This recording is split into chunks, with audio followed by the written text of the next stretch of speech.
दुर्योधन चढ़ गया होता सिंहासन पर तो धर्म का बहुत नाश होता। दुर्योधन ने सैनिक बुलाए कि कृष्ण को बंदी बना लो यहीं पर। कौन समझाएगा ऐसे?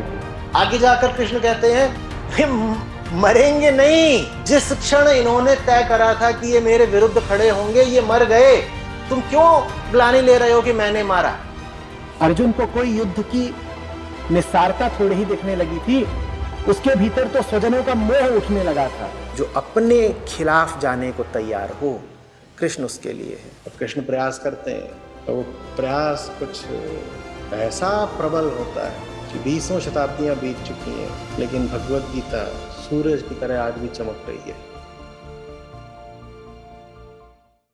प्रणाम आचार्य जी। आचार्य जी, मेरा प्रश्न है, आपका एक वीडियो देखा था, उसका टाइटल था कर्ण के साथ छल क्यों हुआ। तो उसमें आपने बताया कि अगर आपके पास कोई गुण भी है और कौशल्य भी है, लेकिन अगर आप कृष्ण के विरोध में खड़े हैं तो आप हारोगे भी और मारे भी जाओगे, ये सुना था। तो जैसे अभी ये कुरुक्षेत्र में युद्ध हो रहा था, तो उसमें हम देख पा रहे थे कि कृष्ण के विरोधी पक्ष में जो भी है, विरोधी पक्ष से जो भी युद्ध कर रहे हैं, तो वो हम देख पा रहे हैं कि वो सब कृष्ण के विरोध में खड़े हैं। लेकिन आज के इसमें अगर हम मतलब ये कैसे हम समझे कि हम कृष्ण के विरोध में है, ये कैसे हम जाने? गीता है ना, कृष्ण आज भी है, गीता तो है। जिन्हें गीता नहीं भाती वो सब कृष्ण के विरोध में है।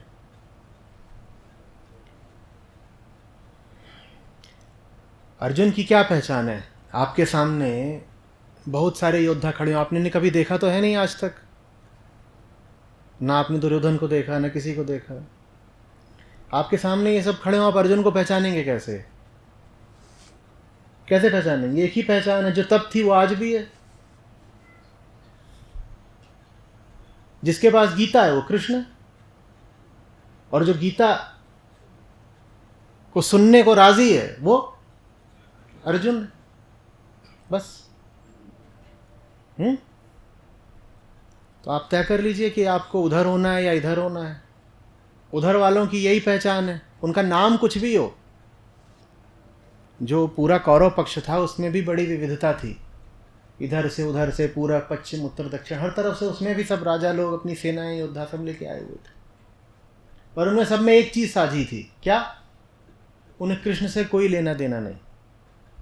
आज भी कौरव ऐसे ही पहचाना जाएगा, उसे कृष्ण से कोई लेना देना नहीं। उसे बाकी सब बातें पता होंगी, उसमें खूब युद्ध कौशल होगा, एक से एक महारथी थे उधर भी। उनमें बुद्धि भी होगी, कुशलता भी होगी, रुपया पैसा भी हो सकता है उनके पास, बल भी हो सकता है, युद्ध कला सीखी हो सकती है। और उस समय पर जितनी भी कलाएं, चतुरताएं, ज्ञान होते थे वो उधर भी थे भाई। वहाँ पर कृपाचार्य भी थे, तो ज्ञान की भी उस तरफ कमी नहीं थी। बस एक शय थी जो इधर थी उधर नहीं थी, उसी से पहचान लीजिएगा।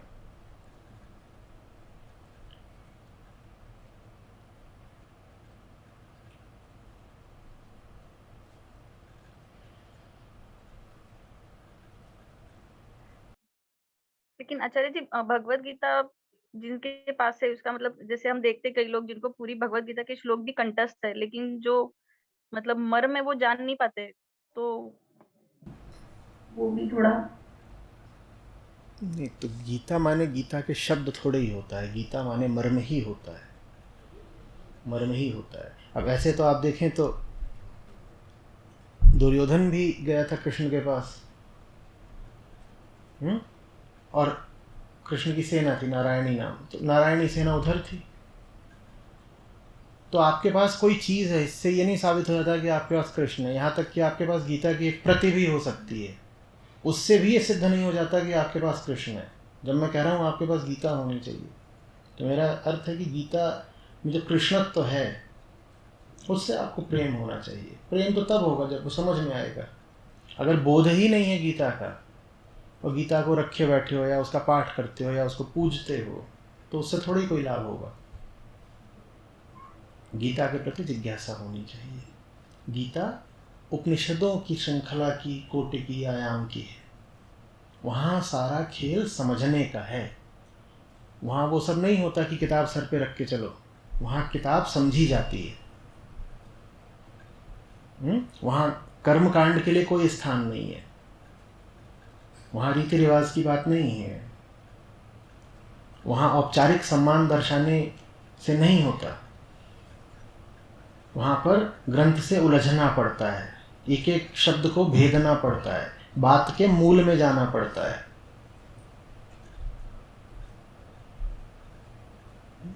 अगर आप ये सब कुछ कर रहे हैं तो आप कृष्ण के साथ हैं, नहीं तो गीता की प्रति रख लीजिए, चाहे कृष्ण की मूर्ति रख लीजिए, उससे ये बिल्कुल नहीं हो जाता कि आप कृष्ण के साथ हैं।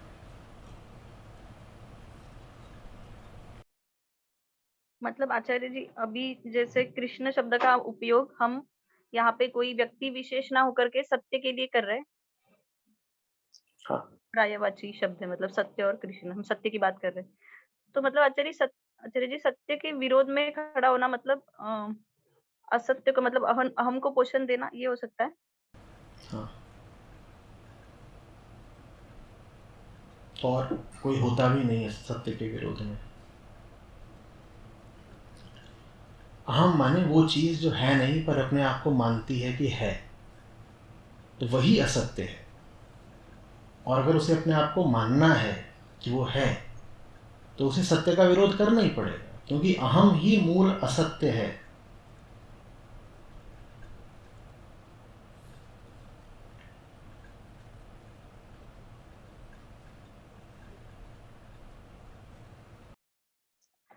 तो आचार्य जी, हम अहम का विरोध हम कैसे कर सकते हैं?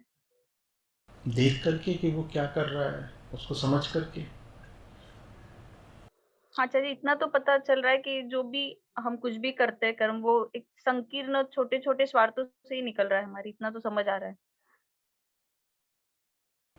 ये जैसे जैसे समझ में आता जाएगा, गहराई आती जाएगी। अहम को ही क्या मिल रहा है, जैसा है वैसा बने रहने में, वैसे वैसे उसको त्यागना सहज होता जाएगा।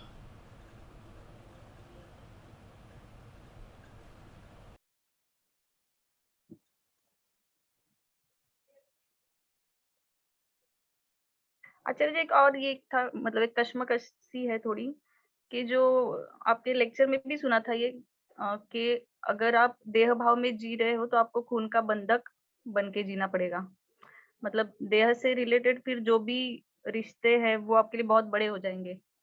तो लेकिन अभी मैं ऐसा एक मतलब बदलाव देख पा रही हूँ कि जो भी रिश्ते हैं, मतलब बहुत नजदीकी भी, उसमें कोई मतलब मुझे दिलचस्पी दिखाई नहीं दे रही है। मतलब कुछ गेट टुगेदर्स भी होते हैं तो सारे रिलेटिव्स उसमें होते हैं, लेकिन मैं उसमें मिसिंग हूँ। तो मतलब अभी भी है, एक कल ही है, लेकिन लेकिन मैंने बोल दिया कि मेरा शिविर है करके, तो मैं वहां जा नहीं रही हूँ। बाकी सब लोग हैं, मतलब जो भी बहुत नजदीकी खून के रिश्तों में आते हैं वो सारे ही लोग वहां पे हैं। मैं अकेली वहां पे मिसिंग हूँ। आपको वो सब रिश्ते याद भी हैं और आप उन्हें बहुत महत्व भी देती हैं। आप उन्हें इतना महत्व देती हैं कि आप उस बात को मेरे सामने भी उठा रही हैं। नहीं तो वो लोग बोलते हैं कि ये उनके बोलने को आप बहुत महत्व देती हैं, आप अभी पूरे तरीके से उनसे जुड़ी हुई हैं। आपने उनको महत्व देना थोड़ा कम किया होता। तो महत्वहीन बात की पहचान ये होती है कि वो हम भूल जाते हैं। जो बात महत्वहीन हो जाती है हमारे लिए, वो हमें याद नहीं रहती। आपको तो याद भी है और आपको रुला भी रही है। आपके लिए तो रिश्ते उतने ही महत्वपूर्ण हैं जितना उनके लिए हैं।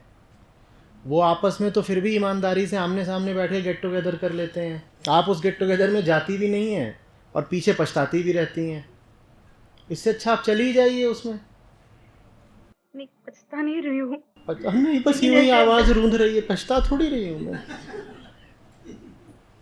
नहीं, ऐसे मेरे पीछे बोला जाता है कि मैं डिप्रेशन का शिकार आपके हूँ। पीछे बोला तो आपने सुना कैसे?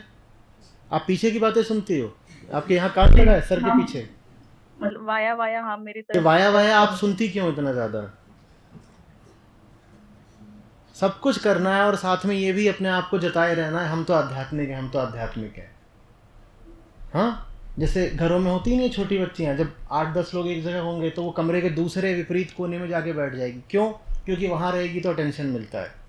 फिर सब बुलाएंगे, अच्छा इधर आ जा बच्ची, इधर आ जा बच्ची। ऐसे तो बुलाते ही नहीं अगर वो उधर कोने में छुपी ना होती जाके। तो अध्यात्म का प्रयोग करके अब ये सब करना है कि आई एम डिफरेंट। आप डिफरेंट हो गई होती हैं तो ये सब बातें आपको भी याद रहती हैं। आप किसी और विषय पर चर्चा करती ना मुझसे, आपको महीने में 1 दफ़े 2 दफ़े 10 मिनट के लिए मुझसे बात करने को मिलता है, और उसमें आप बात कर रही हैं कि रिलेटिव्स गेट टुगेदर कर रहे हैं, उसमें चाट बनी है और बढ़िया वाली ठंडाई है, और मैं ही चूक गई लेकिन मैं वहाँ जाना भी नहीं चाहती।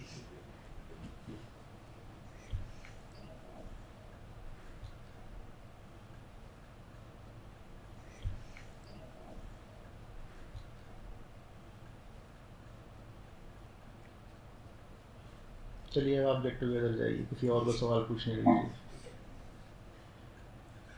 नहीं, धन्यवाद।